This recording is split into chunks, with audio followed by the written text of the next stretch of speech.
there's a new song ringing out from the children of freedom. Every race and every nation, sing it out, sing a new hallelujah.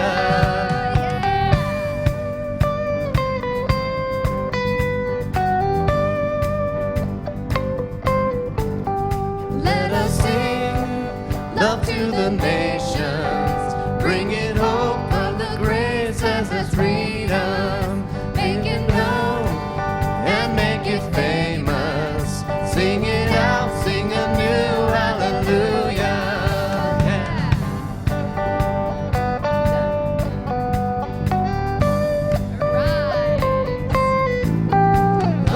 Arise, let the church arise. Let love reach to the other side.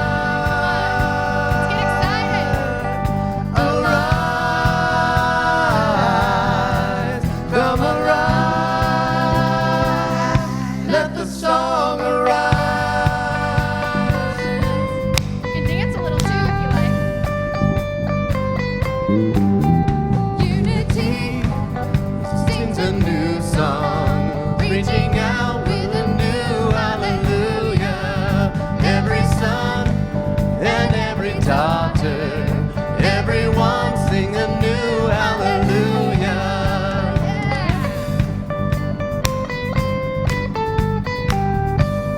Let's arise. Arise, let the song arise. Let love reach to the other side. Arise,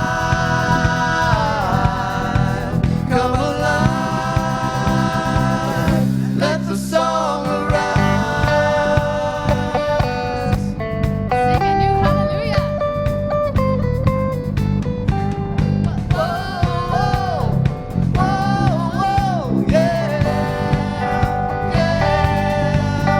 Let the song arise, let the song arise, yeah, yeah. Let the song arise, let the song arise, oh yeah. Let that song arise. Here we go. Arise, let the song arise. Let love reach to the other side. Alive, come alive. Let the song arise. Yeah.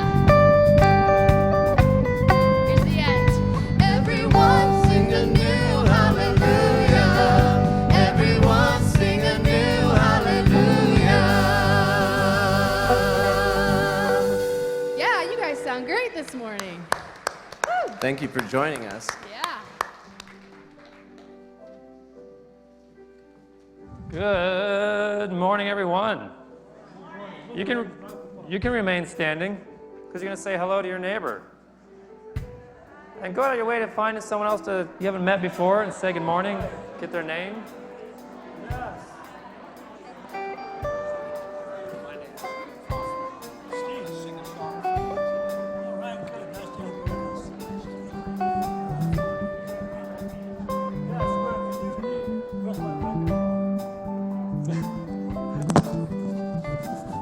All right.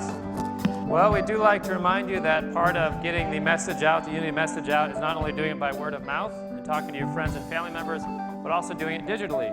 So if you have the capability of sharing our live stream right now on your phone, we invite you to do that. We're on Twitter, we're on YouTube, and we're on our website and Facebook. So if you want to find that live stream and share it, that'd be doing us a huge favor.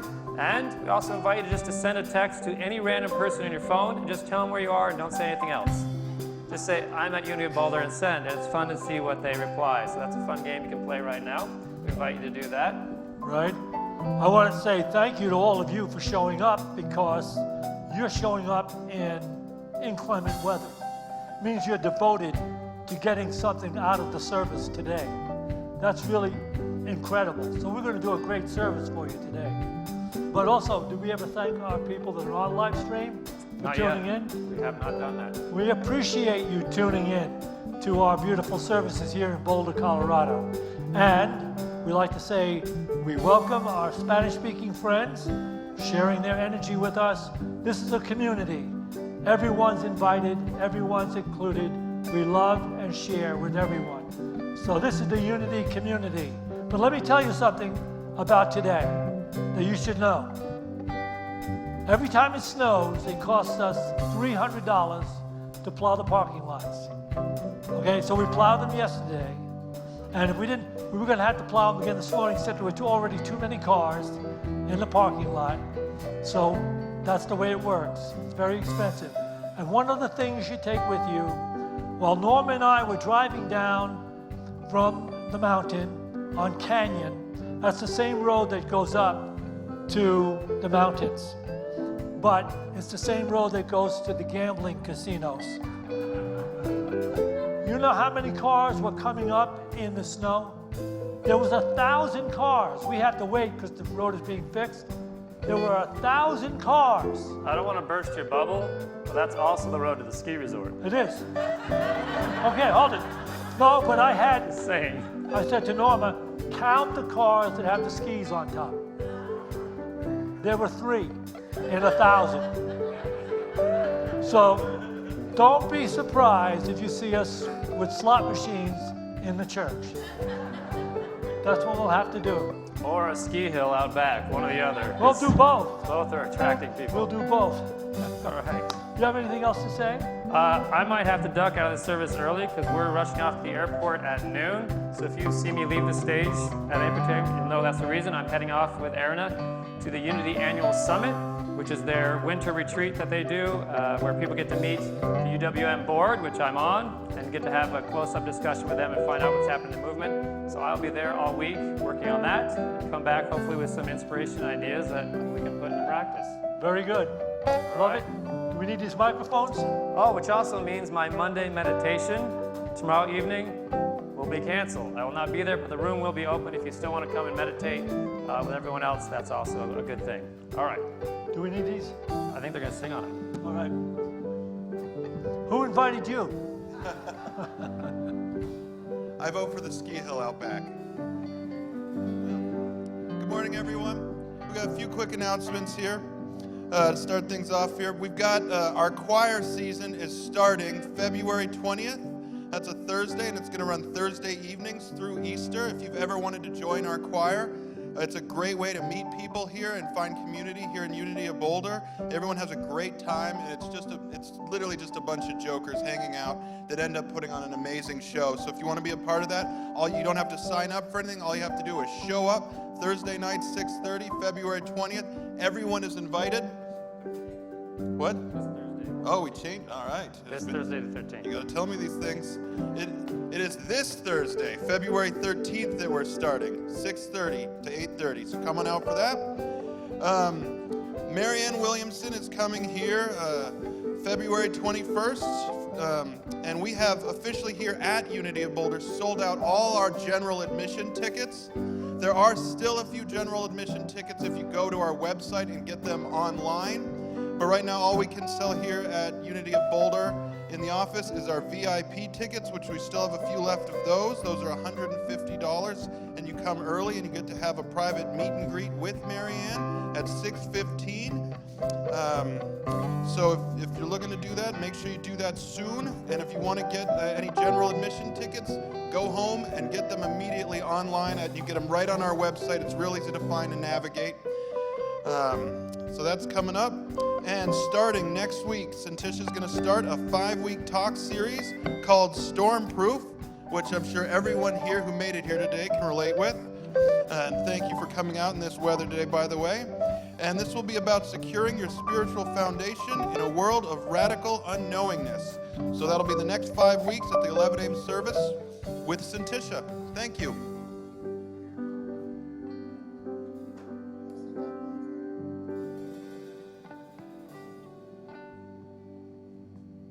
I feel that energy in the room. How about you guys? Yeah. So we're going to bring it down a little bit. We're going to sing our prayer this morning. Inside to find my God.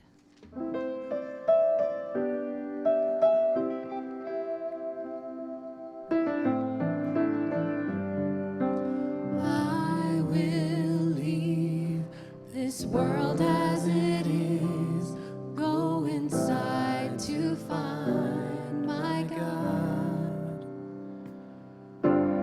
I will leave this world as it is, go inside to find my God. Let's sing that again. I will leave this world as it is, go inside to find my God. I will leave this world as it is, go inside to find my God. Inside there is peace, inside there is joy, inside there is more than enough. Inside there is peace, inside there is joy, inside there is sacred love.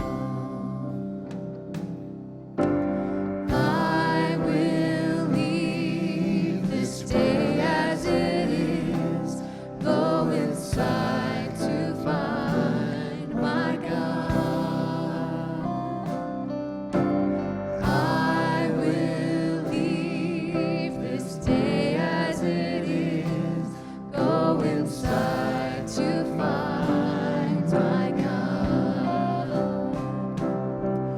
Inside there is peace, inside there is joy, inside there is more than enough.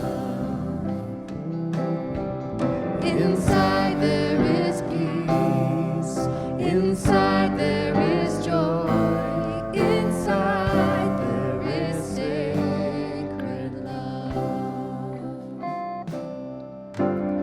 I will leave this life as it is, go inside to find my God. I will leave this life as it is, go inside to find my God. I'll go inside to find my God. I'll go inside to find my God.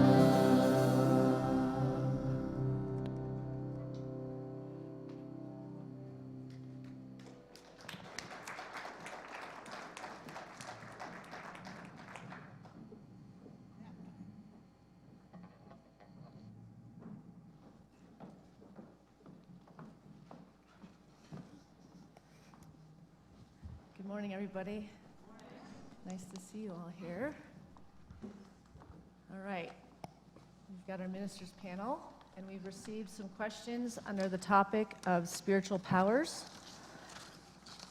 And it's interesting, the questions that came in, I wouldn't have considered them necessarily under the title of spiritual powers, but we're going to answer the questions that came in because you took the time to write them. So in the future, if you want your question answered, then you have to email it in, and we send out an email. So if you're not on our email list, you won't know that this ministers panel is happening, which happens every 3 months at the 11 o'clock service. So in the future, we will get that.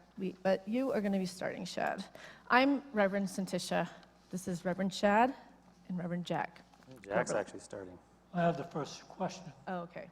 And it's Okay. on the slide. Yeah. If you are forgiving someone, do you need to let them know, or can it just be a personal letting go? In case contacting them might bring animosity into your life. On the level of the world that we are transcending through spiritual practice.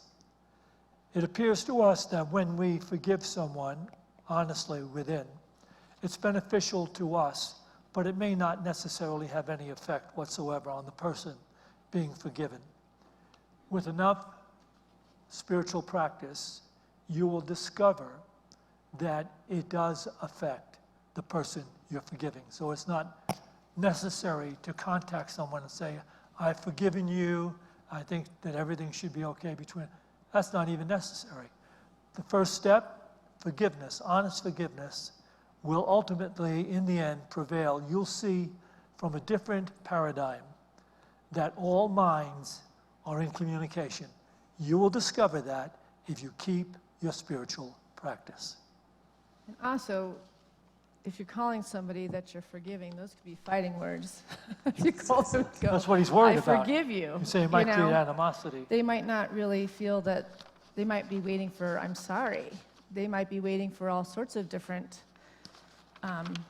emotional connecting words, you know. So the process of forgiveness is about us letting ourselves out of our own personal bondage of having this discord between us and someone we probably love or respect. And once we release in forgiveness, like you said, we are energy. I mean, we're talking about how we are energy first. We're not humans first. So energetically releasing ourselves from that bondage, actually immediately they're going to feel a release. They might not know what it is, but eventually there'll be healing enough to have a conversation around what it is that you would need to say, I forgive you. I'm just thinking about the word forgiveness, and I think so many times it's a superiority position we've put ourselves in, that we think we need to forgive someone else, when so much of the time, what are we actually forgiving? What is ours to forgive? It's only really our perception of situations many times that have created the need for forgiveness, not an actual thing that occurred. And of course, there's occurrences that happen, but I think really it's getting in touch with what do you think you're forgiving? Does it really have anything to do with the other person whatsoever? And if it doesn't, why are then you bringing them into this situation? If you know it's a trigger of yours, you know if it's a hang-up you have, you know it's a situation that you could have handled better, really getting in touch with what is it do you think you're needing to forgive, and don't bother that person with it if it's yours. If that makes sense. All right. Well, I gave the best answer.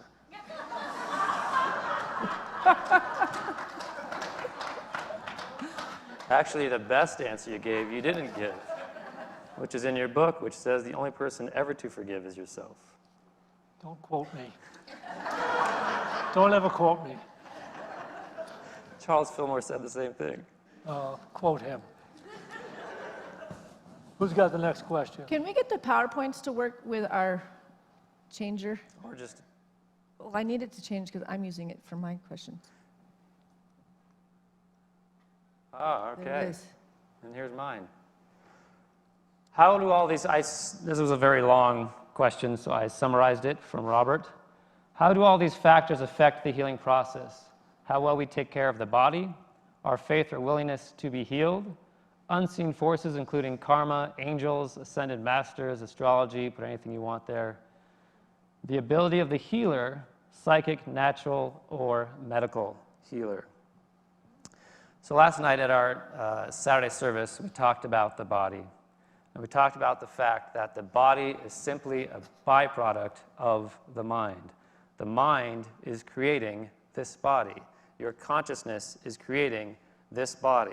So all other forces, whatever you want to call them, whatever you want to think they are that are out there, are only as influential as your mind believes they are. Your mind is creating this body. So if you want to believe in the devil, you want to believe in dark energy, you want to believe in astrological changes and cycles that are affecting your body, then they will. Because your mind is creating this body.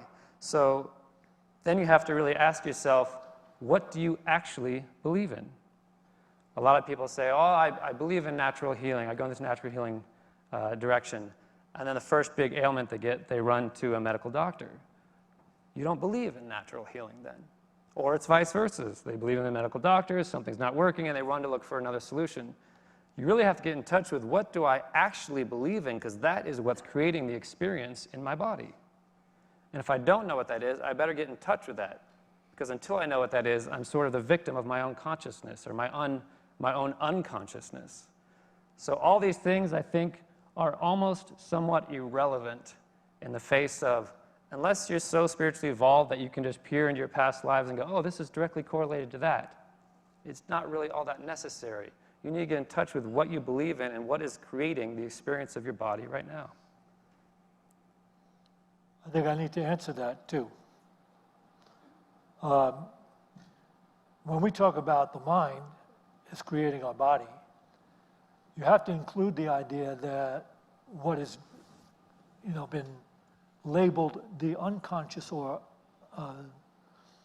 mind exists. There is that element. There's a part of us that has been conditioned and programmed, et cetera, and it is the more determining factor than what you consciously want to believe or try to believe. So the secret really is to be doing a spiritual practice that ultimately clears the subconscious mind of its limited beliefs and thoughts, etc. But that's, it's so much easier said than done. I'll give you an example right now that'll be interesting to a lot of people. Don't point your finger at me. Okay. Wait a second, you're still in training. By virtue of the number of years I've lived and meditated. How many years have you meditated? Anyway, okay. So I fractured my thumbnail a while back, and it was really painful because it split the nail and really went deep. And I had treated it myself alternatively, and I put stuff on it and bandaged it, etc. And then it healed, and it completely healed. But when I was waking up in the morning, this is about a week after it's long been healed, waking up in the morning, there's tremendous pain in that thumb as though it still was injured. And I was in that twilight state between sleep and wakefulness. So in the twilight state, my subconscious mind was still projecting the pain of that wound. And when I realized that was happening, I had to consciously overrule it and say, it's done, it's healed. It's not necessary to have this indicator from the brain that there's something wrong. It's healed, it's healed, it's healed. Boom. But it was doing that because it's the thing, that deep subconscious mind that has to be purified. And that's what the spiritual practicing is all about, purifying the depth of our beliefs. All right. And that kind of actually relates back to the phantom limbs issue. When people lose a right arm or something, they can still feel that arm, or they actually have an itch on their elbow that they can't scratch because the arm's not there. And they found in some instances that they can take a mirror so that the face can see this arm, but it still appears that they have the right arm because they see both arms with that mirror, and they can actually scratch it and it goes away, or they can start to move it again and remove the sensation that it's there by letting the brain think it sees it again. Yeah. And so much of the mind is at play of what's happening in the body. It's a mind game. Okay. How does a person harness their own spiritual power to heal an addiction they have had for over 30 years? And I guess it kind of goes along with what they were just talking here, but it is a little bit different because of the fact that they're talking about mind over body, which, this is a physical thing that you're stepping out and you're actually giving to your system, and you're actually poisoning it every single day, and the question is why?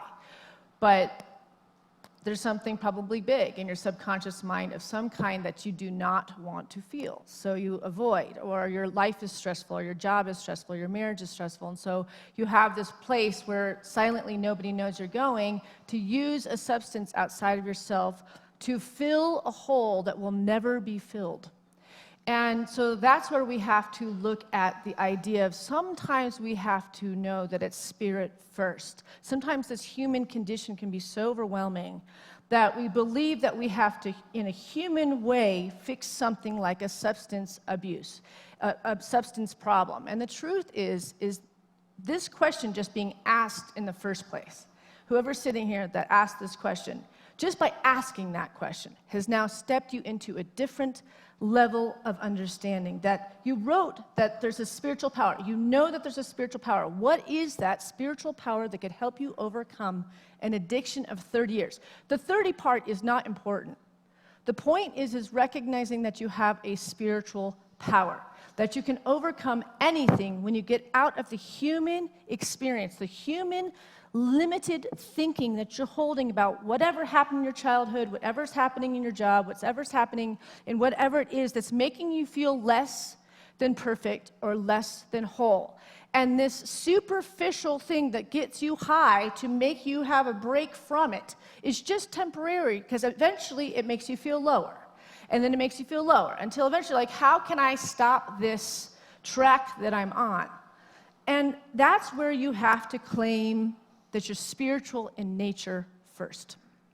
You start to have to look at the idea that it's let thy will be done, not my will be done, because my will be done is going to go to that liquor store or going to go pick up those drugs again to fill this void that I do not want to fill. And the truth is that thing that needs to be felt has to be felt.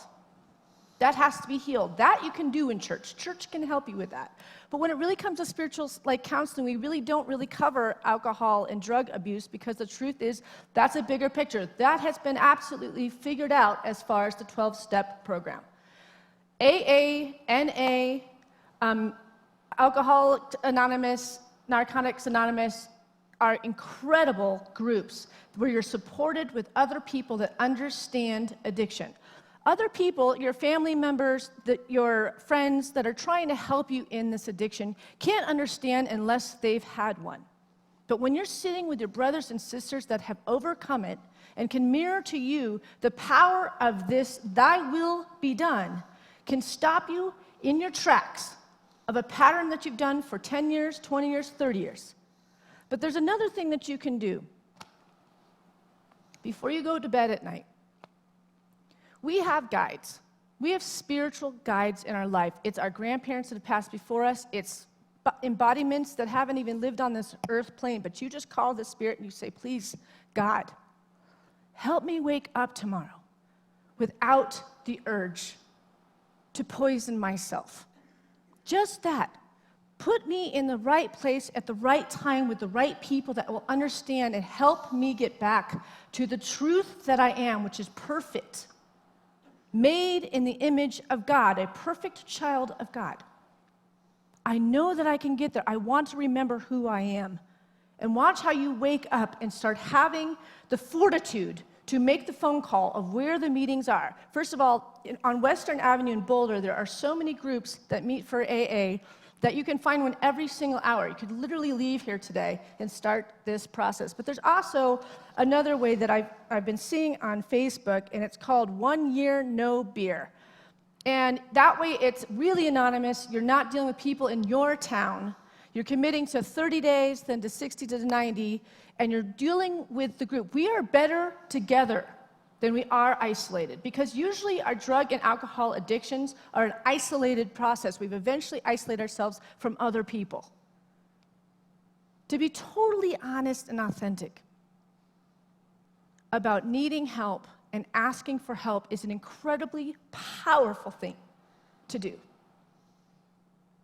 And the support is out there. There's an incredible AA support in this town. But I wanted to share a couple Bible quotes from the Bible that says, once you ask, you will receive. In Peter 5:10, it says, and the God of all grace, who called you to his eternal glory in Christ, after you have suffered a little while, will himself restore you and make you strong, firm, and steadfast. Understanding that this God, this Christ consciousness, this incredible potential that lives within you is you. And this other thing is an extension of something that's broken in you, and you have every right to heal it this lifetime.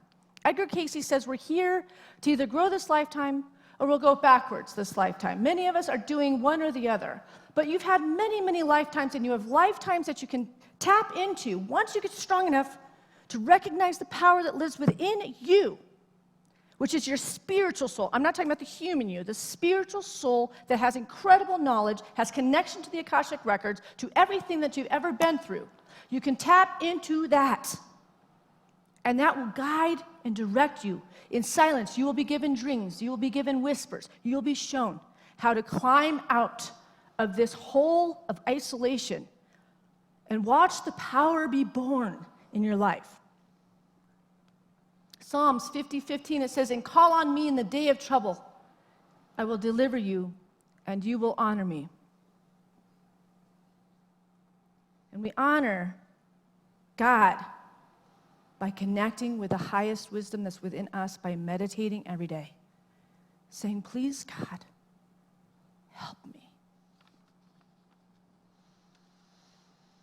As you were talking, I was thinking, our mother Norma raised us very definitely with the concept that if you really fall ill at any point in time, physically, or it's an addiction, or it's a mental problem, you pretty much have to remove yourself from the life you're currently living.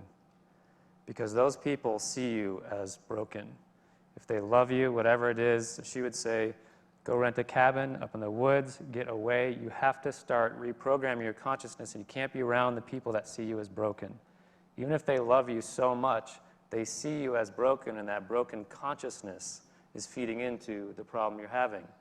So she would say, gather up all your remedies and go vanish for a while and heal yourself, and maybe only take the people that you absolutely trust that can hold the consciousness that you need around you while you do your healing. But it's so much more difficult to heal around the people that see you as broken and believe in a broken, negative world and see you that way and see you in that world. You have to be surrounded with people that can see you as whole regardless of how you're showing up in that current situation. So and AA groups and those places are great to get into an environment where it's not your family, it's not your friends that know your story. You're just there as you, and you can be seen as someone who's whole and has an opportunity. And there's this incredible packet that was created by Unity. It's called The Spiritual Journey from Addiction to Recovery, and they're free, and they're on the table outside, so you can take these with you. It's like a daily affirmation every day to read to get you back on track into your wholeness. Okay. What are signs that you are an empath and or psychic? Now into the fun stuff. Just let me report that it seems like we have more empaths today than we've ever had. I guess, quite often people that come to town and they're just moving here, they'll come to a Unity church and talk to me or Syntysche or Shad or something. And I've had a number of people now who said, I just moved to Boulder from so-and-so, and I don't know why. Some people say, I don't know why, but I just decided I had to come to live in Boulder. And I'm an empath. And the last three have been empaths, or said they were empaths. Now, an empath, Shad, you want to give that definition you gave? Well, we're using this term like it's something special. And so people have come to me, and I sort of just say, so what? An empath is a version of the word empathy. So you're telling me you're empathetic of other people. I would hope so. I would hope all of us are. So basically, you come to me and say you're an empath, you're telling me I'm not a jerk. And I go, okay, good. So we're getting somewhere. Right. So we all should be empathetic of other people, other species, other life forms, animals, plants, all these things. As you're growing in the spiritual path, you should be naturally evolving your empathy for all life, regardless of anything else going on around you. So it shouldn't be that special a thing. If you are an empath, that's awesome. You're coming into normalcy. Yeah, you're coming into, right. But also, I think I should speak to this, because I'm actually the I don't empath think you between should. the three of us. I think you're going to blow this. That's exactly what an empath They're would not say. empaths, so no, I'm just teasing. I'll just give my little tidbit. Of late, the connotation of being an empath is someone who can diagnose what's going on with you and in some ways alleviate it or heal it. And that will move us into the part of the question about being psychic, etc. But I will say this before you speak, is that we are evolving, and we can hardly understand where the human race will be in 50 years. But I think we're heading in a direction where we will all be psychic in a sense that we will be able to read each other's minds. But that will not be from the brain to the brain. It will be from empathy. And you can discover this for yourself. It's on a feeling level. When you're feeling for someone, great love or compassion, etc., that mind will know that you're feeling for them, and it will let you in to their deepest thoughts and beliefs. And you'll be able to actually, at that point, read what it is they're thinking that may be detrimental to them, that they're not facing. But I believe that the human race will evolve to that place where lying will become impossible. Lying will be impossible because we'll be so in touch with each other. And it requires a willingness for you to see who I really am and for me to see who you really are. And when we get to that place, we'll be feeling for each other again. Watch what has gone out of the society that has made the society really so broken. What's broken in this society is our inability to truly feel for others. And when we get back to that, where we really do feel for others, then we will see we'll have a communication that will be devoid of manipulation and lying. Okay. So they're covering the fact that empathy is, an empath is filled with empathy. But the truth is, an empath, we are all different levels of empaths, okay? And it's a grown thing.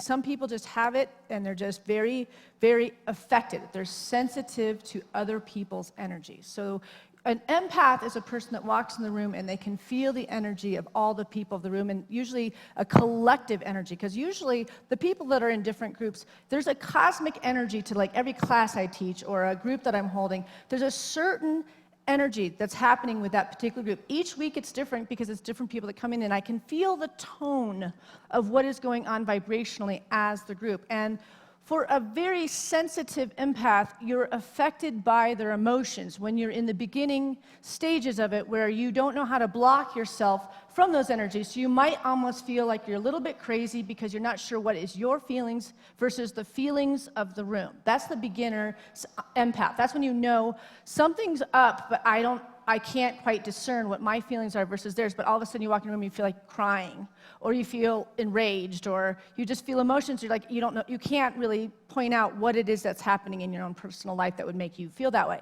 That would be a sign that you're an empath.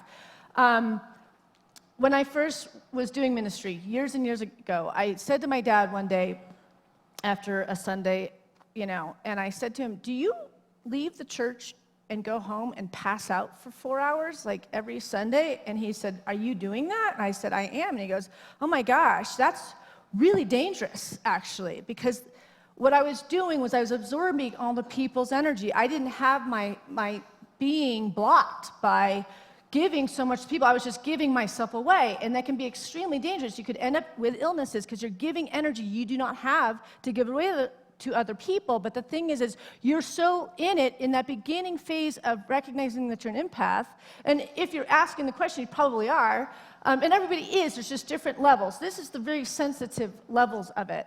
So there's a really great trick when you're going to be in a big crowd, and if you are a person that gets affected by the emotions of all the people, if you're going to a stadium or to a concert or something, you imagine that you actually have a chest plate of mirrors that supports you from your neck down to your feet. And it just mirrors back to everybody else their feelings, their everything. And it actually protects your guts, your organs, your heart, your body, and you will actually notice that you won't take on people's stuff, and you'll be able to share. You'll have the same intuitions, you'll have the same hits to help people, but you won't give away your very life force, which is very, very important that you don't ever give your personal life force away to others. And we're going to get to that topic in a little bit. But so that's a sign of empath, is that you walk into a room and you feel.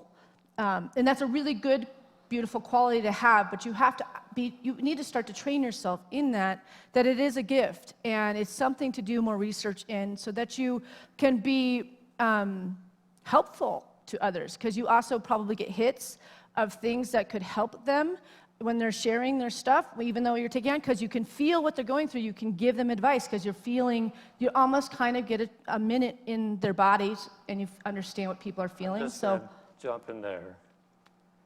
To be weary of that, because most of the spiritual skills coming to you are for you.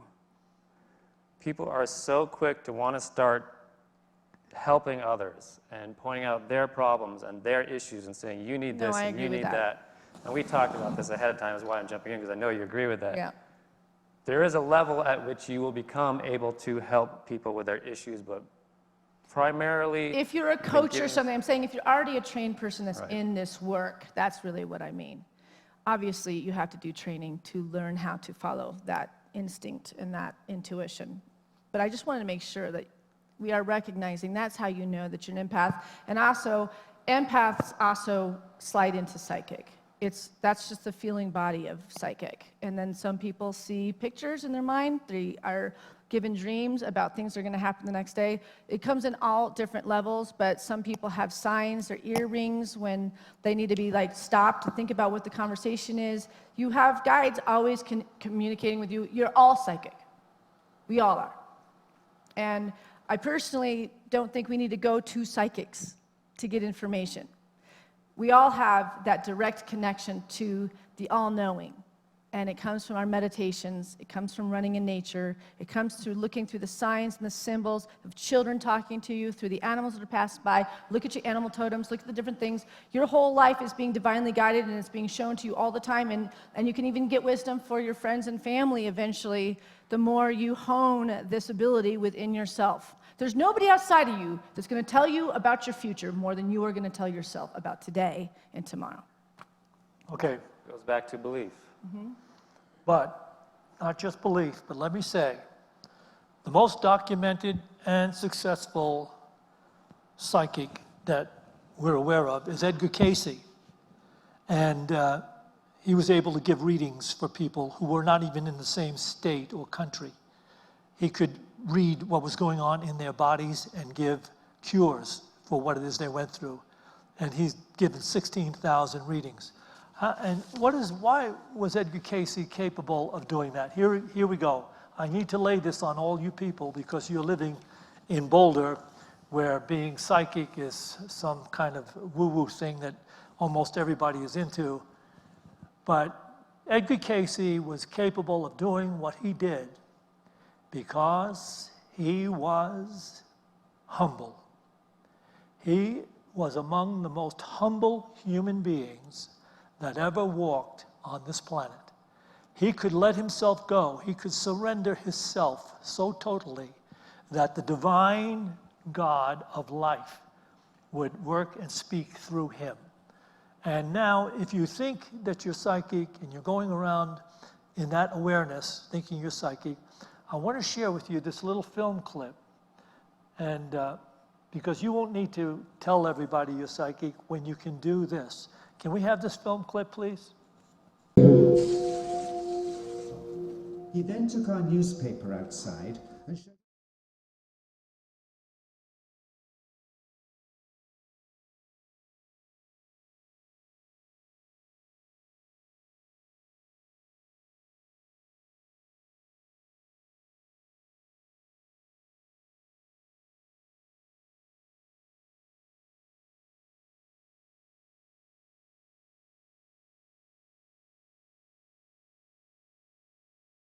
You might be a little humbled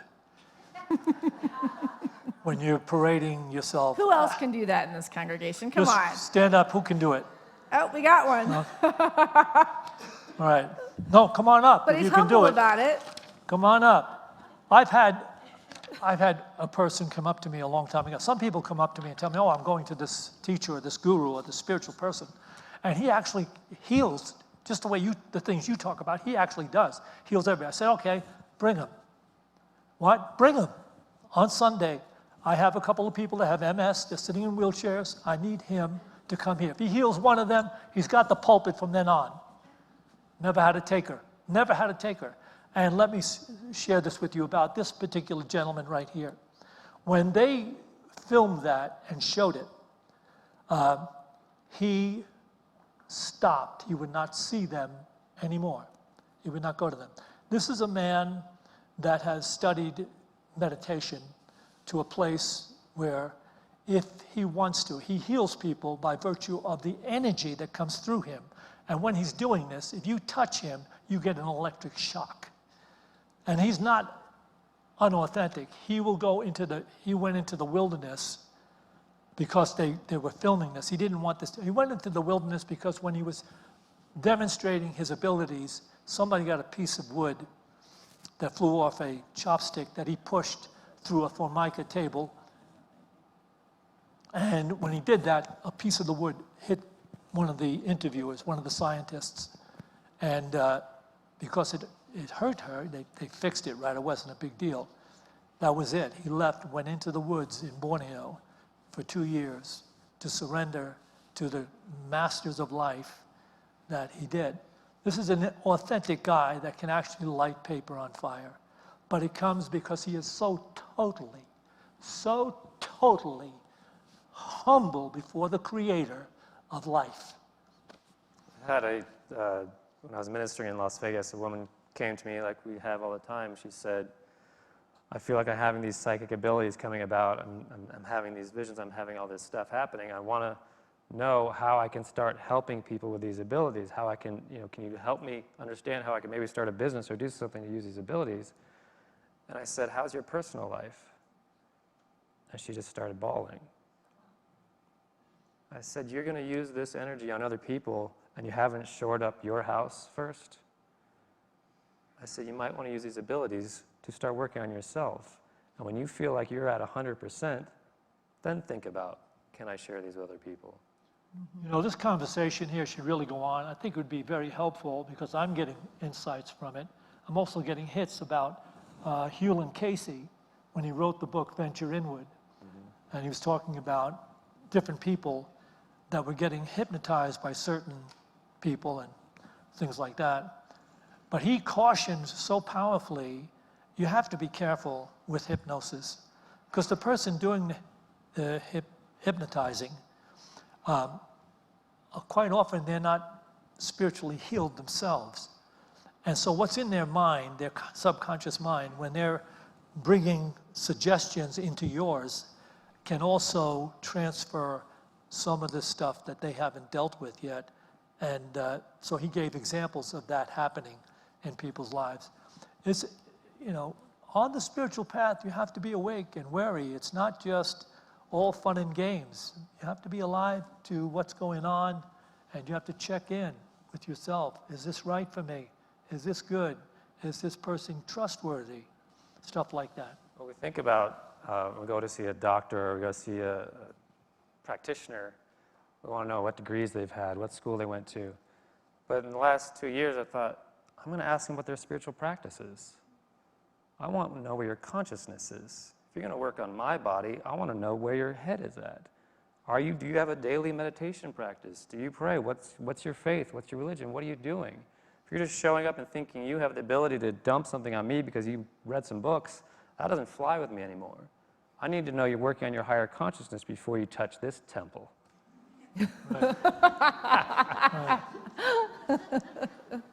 It's actually really exciting, though. I mean, we could really do a discussion group that would last for hours around this topic because the innate abilities that live within us are endless.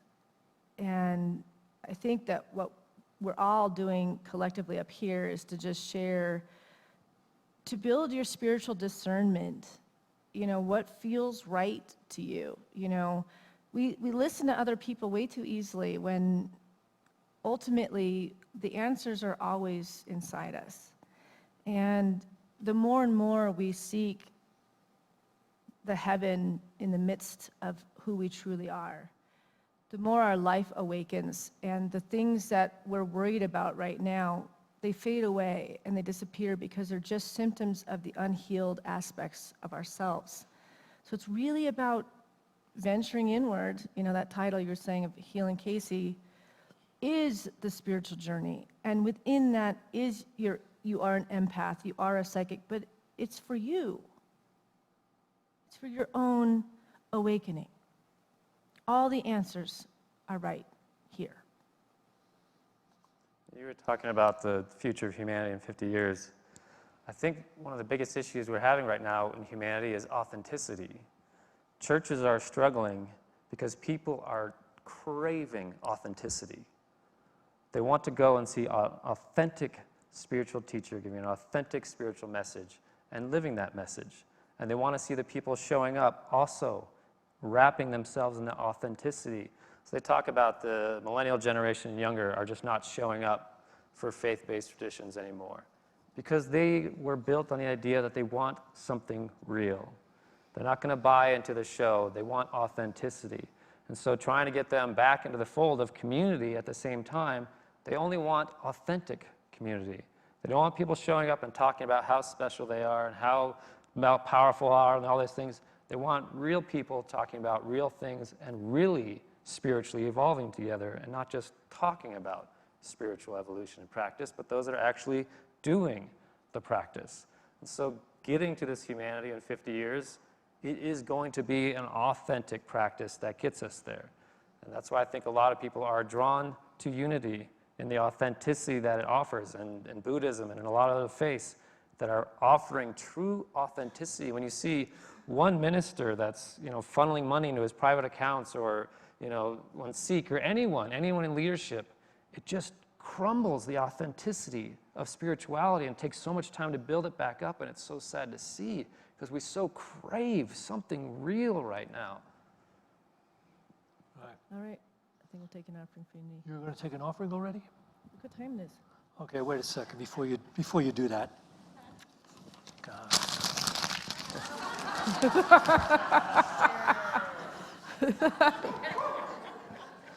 Oh, all right. Let's take the offering. All right. Okay. So we'll take an offering for unity now. And our musician, Steve Hoffman, can come up and start getting ready. But while we're taking our offerings in our hands, I want to recognize our live stream viewers on YouTube, Twitter, Facebook. Thank you for joining us. We're a little bit light today, but actually I'm really impressed by all of you coming out in the snow and supporting the center. It's really just touches our heart that our community is growing and it's thriving, and we're so blessed, and we are grateful that you will also tithe to the center if this message is touching you.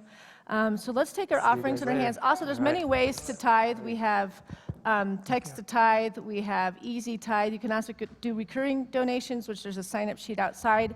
But I have a new talk series starting next week, and we have a membership class happening in a few weeks. So let's take our offerings in our hands and bless it with this offering statement.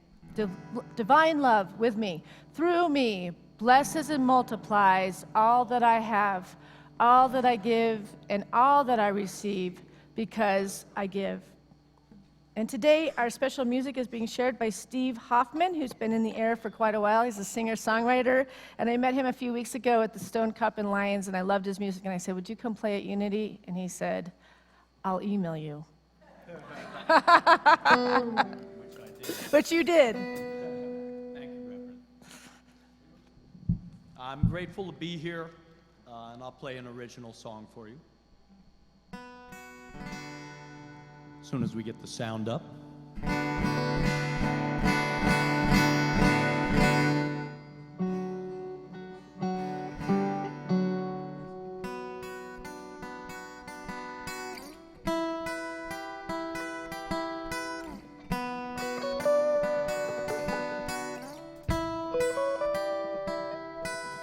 The moon rose over a darkened sky.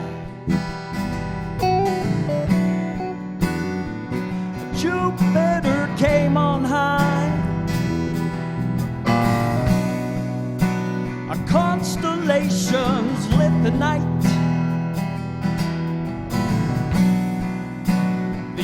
universe reflected in your eyes.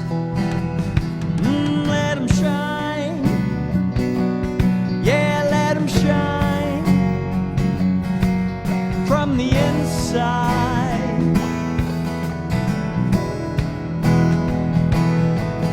of your heart and your mind out to the infinite sky. Well, we were born onto this material plane. A flesh, blood, and bone, we're all the same.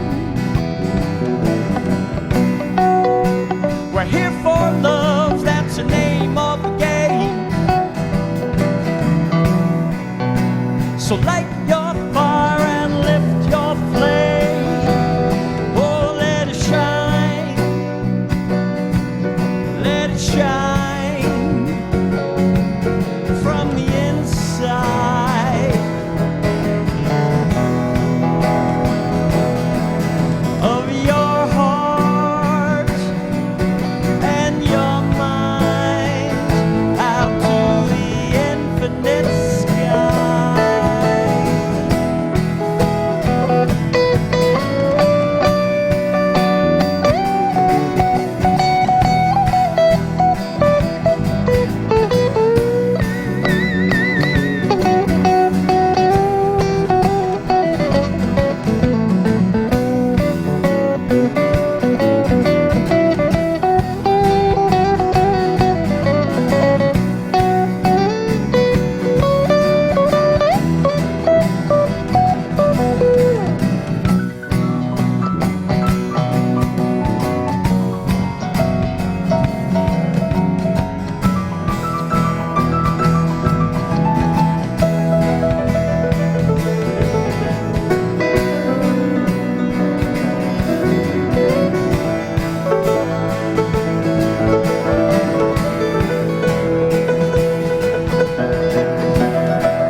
Well, we were born onto this material plane. Flesh, blood, and bone, we're all the same.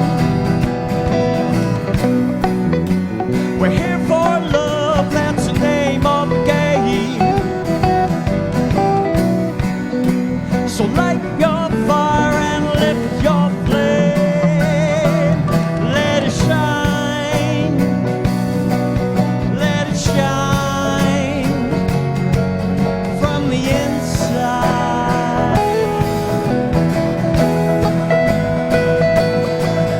of your heart and your mind out to the infinite sky. From your heart and your mind out to the infinite sky.